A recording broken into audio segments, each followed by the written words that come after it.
عبداللہ ابن مبارک کا پڑوسی ایک یہودی ہے. اب سال اس طرح انہوں نے تقسیم کیا تھا، 4 حصوں میں تقسیم کیا.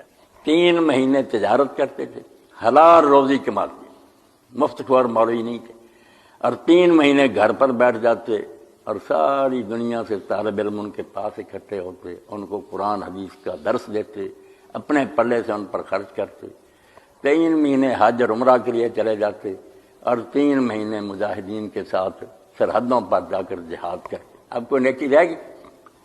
تو یہودی پڑوسی تھا ان کا، غریب ہو گیا، ان کو نہیں خبر ہوئی، اس نے مکان بیچنے کا نا اعلان کر دیا، میں مکان بیچنا چاہتا ہوں. اب جو گاہک آئے انہوں نے کہا ہاں کیا مانگتے؟ اس نے کہا 2000 درہم لوں گا. انہوں نے کہا جس سے مرضی ریٹ لگوا رہے، تیرا مکان 1000 کا ہے. تو اس نے کہا میں خود مانتا ہوں کہ میرا مکان 1000 کا. اس نے کہا پھر 1000 کیوں مانگتا؟ اس نے کہا عبداللہ کے پڑوس کا مانگتا ہوں، ایسا پڑوسی نہیں ملے گا.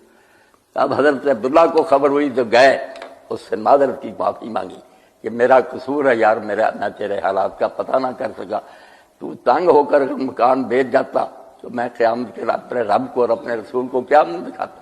ایک غریب آدمی مکان بیچ کر چلا گیا، یہ لو 2000 ہر مہینہ ملے گا، مکان اپنے پاس رکھو.